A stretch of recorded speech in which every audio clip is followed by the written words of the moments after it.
Então, dando continuidade ao tema cabelos étnicos, hoje a doutora Lenzi falou um pouco também sobre o boom de alisamentos que tem sido reportado aqui nos Estados Unidos, e principalmente os alisamentos que se chamam Brazilian Keratin ou Brazilian Blowout, que são como são mais conhecidos. Então, existe um mercado forte desses alisamentos brasileiros, que na verdade envolvem substâncias que são ou formaldeído, ou mais recentemente, substâncias que são geradas através do aquecimento, então liberam formol através do aquecimento e esse formol teria a capacidade de fazer o efeito alisante temporário nos fios. Então, o mais importante é que os alisamentos à base de formol e dos seus derivados não têm estudos que comprovem a segurança do seu uso para tal fim. E um dos pontos mais importantes ressaltados pela doutora Lenzi é que os cabeleireiros talvez sejam o público mais exposto aos danos dessas substâncias que ficam aerosolizadas no ambiente e podem causar danos na parte das vias aéreas superiores, pulmonares e mesmo danos hematológicos graves. E alguns pacientes têm apresentado reações também, mas como eles são menos expostos ao longo do ano, 3 ou 4 vezes ao ano, comparado aos cabeleireiros, esses pacientes às vezes desenvolvem reações mais amenas, que seriam irritações nas áreas dos olhos, nas vias aéreas superiores, ou mesmo no couro cabeludo, com descamação, vermelhidão e algumas reações locais. Então, um outro ponto interessante que a doutora Lenzi abordou seriam as estratégias para aquele paciente que tem uma necessidade de saber ser orientado em relação ao shampoo, aos hábitos de pentear, aos hábitos de styling, né, que seria o penteado, a forma como vai manter aquele cabelo. E muitos dermatos não sabem, aquele paciente fica com aquele vazio de informações. Então, uma das estratégias abordadas seria o do pre-poo, o uso do pre-poo, que seriam óleos, no intuito de melhorar tanto a dermatite seborreica, como a psoríase do couro cabeludo, bem como a fragilidade daquela haste, né, o breakage mesmo, a capacidade de quebra daquela haste, que é sempre maior do que de um cabelo caucasiano. E ela usa normalmente óleos no couro cabeludo antes do shampoo, ou mesmo 20 minutos antes, ou até um dia antes. Então, na noite anterior ao enxágue, o paciente coloca o óleo no couro cabeludo e no dia seguinte vai usar o shampoo e na verdade aquele óleo vai proteger o couro cabeludo e vai tornar o paciente um pouco mais resistente a esse processo de quebra. Isso, claro, que se a gente pensar que a dermatite seborreica pode fragilizar ainda mais a haste e que já tem um histórico, muitas vezes, de alisamento e por si só já é frágil. Os óleos mencionados por ela foram óleo de coco, óleo de abacate, óleo de semente de uvas ou mesmo óleo de argan. Então, um outro ponto interessante foi naquelas pacientes que realizam o co-wash, né, que é a substituição do shampoo pelo condicionador, que essas pacientes, pelo menos 1 ou 2 vezes por mês, lavem os cabelos com os shampoos. Isso seria interessante no intuito de melhorar a limpeza do couro cabeludo e dos resíduos do fio daquele paciente. No período da tarde, a gente teve um simpósio de desordens do cabelo, como abordá-las mais facilmente. Então, a Dr. Rogers ressaltou a possibilidade de se realizar transplante capilar em pacientes com alopecia cicatricial estáveis há pelo menos 2 anos.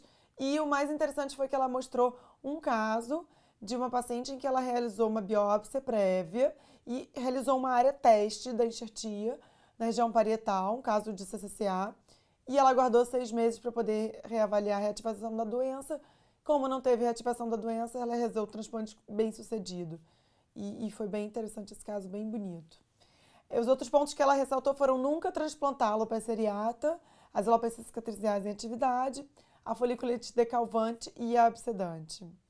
E o outro ponto interessante é que houve uma mudança na nomenclatura, que antes a técnica FUI significava Follicular Unit Extraction, só que a extração, na verdade, é um ato intraoperatório, então esse nome mudou para Follicular Unit Excision, que é mais preciso em relação ao tipo de excisão realizada.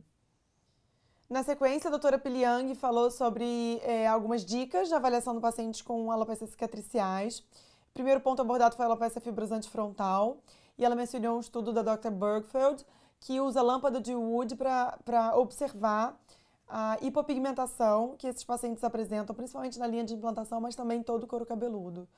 e o uso da lâmpada de Wood no dia a dia pode ajudar bastante para realizar o diagnóstico.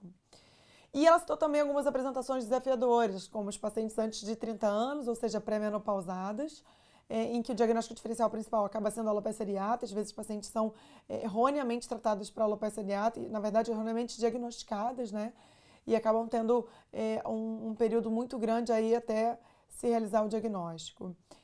Algumas pacientes com apresentações incomuns, como o pseudocinal da franja, que já foi publicado pelo nosso grupo. O exame da região retroauricular pode ajudar muito, bem como a linha de implantação posterior, que também podem ser acometidos, sem mesmo que a linha de implantação anterior esteja acometida. E examinar sempre a linha de implantação toda do couro cabeludo é fundamental nesses pacientes. Um outro ponto mencionado pela doutora Piliang em relação aos pacientes em uso de imunossupressores, que na verdade podem favorecer sobreinfecção por fungos e por alguns parasitas, como sarna. Então mostrou 2 casos interessantes de Tinea capitis, Tinea incógnita, na verdade, e também de sarna nesses pacientes. Então lembrando que a gente precisa eventualmente pedir esses exames micológico ou própria biópsia para poder diagnosticar esses pacientes que não melhoram mesmo com tratamento imunossupressivo. E lembrando ainda que uma das queixas principais dos pacientes com fibrosante frontal é a queixa de pele envelhecida. Então, o paciente chega falando que a pele está com um aspecto diferente e a gente precisa lembrar que as pápulas faciais, que são muito comuns nessa doença, acompanhando a doença do couro cabeludo, elas tornam o paciente com um aspecto mais envelhecido. Isso se deve principalmente ao dano de fibras elásticas, como já foi recentemente mostrado na literatura, mas também a discromia que está presente muitas vezes na face dessas pacientes. Em relação ao tratamento das alopécias cicatriciais, o Dr. Elson ressaltou ainda o uso de prednisona por até 6 semanas depois de transplante capilar em pacientes com alopécias cicatriciais, o que poderia minimizar ou evitar a recidiva da doença pós-transplante. E além disso, citou que em relação ao lúpus discoide do couro cabeludo, as novas drogas anticélulas B, como o belimumab, pode melhorar a doença sistêmica, mas pode piorar a doença cutânea. Existem alguns relatos na literatura de melhora da doença cutânea com essa substância, porém, na experiência dele, em alguns casos, houve uma piora da doença cutânea em paralelo à melhora da doença sistêmica.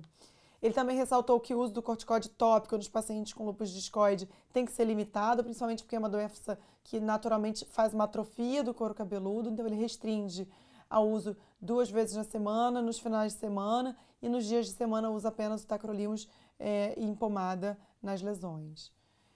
Além disso, ele referiu que o Excimer laser, que é muito usado no líquen plano pilar, nessa doença pode reativar a doença, então que a gente evite o uso do Excimer laser nessa doença. E além disso, da mesma forma que a doutora Piliang já tinha mencionado, ele refere que as lesões descamativas do couro cabeludo associadas ao lúpus discoide devem ser também levadas para a cultura, e a gente tem que lembrar de Tinea incógnita nesses casos. Em relação à alopecia central centrífuga cicatricial, o Dr. Elston mencionou que muitas vezes o uso do sulfato de zinco para minimizar a dermatite seborreica que essas pacientes às vezes têm, por serem afrodescendentes, deve ser limitado o seu uso a uma dose diária de 200 mg dia por no máximo 3 meses, por conta da inibição competitiva pela absorção do cobre, o que pode levar muitas vezes até a morte de alguns pacientes. Ele referiu que isso tem sido relatado na literatura. Em relação às foliculites supurativas, ele citou o peróxido de benzoíla, como a gente já sabe que pode ajudar no couro cabeludo desses pacientes a diminuir a inflamação, mas também diminuir a microbiota, que muitas vezes é o gatilho para a inflamação desses pacientes.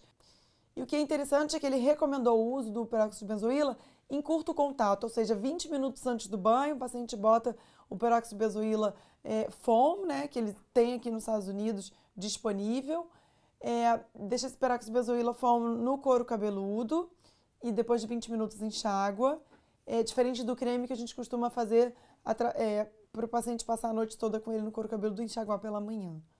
Então seria mais rápido e mais fácil muitas vezes com peróxido de benzoíla 10%. Nessa mesma sessão, a doutora Antonella Tosti mencionou algumas dicas para o diagnóstico das alopécias não cicatriciais pela tricoscopia. E o que eu achei bem interessante foram algumas dicas que a gente não encontra normalmente nos livros. Ela citou, por exemplo, que a tricotilomania, muitas vezes o diagnóstico clínico é a principal arma que a gente tem. Como a tricotilomania tem uma dermatoscopia muito parecida com a da alopecia areata, nesses casos a dermatoscopia pode atrapalhar o diagnóstico. Então a gente tem que ir mais pela clínica do que por esse exame. E também ela mencionou que no eflúvio anágeno, pós-quimioterapia e radioterapia, as alterações que a gente encontra do tipo cabelos em chama, né, que são os flame hairs, elas podem persistir mesmo muitos meses após a parada desse tratamento. Então é interessante que a gente não encontra muito essa informação nos livros, existe algum dano permanente em alguns folículos, e isso pode aparecer mesmo no longo prazo. Em relação à alopecia areata, o que ela mais mencionou é que a gente deve sempre examinar todo o couro cabeludo do paciente, não esquecer que aquele paciente pode ter uma doença mais difusa e a gente pode fazer o diagnóstico precoce da extensão, examinando as áreas mesmo sem placas de alopecia.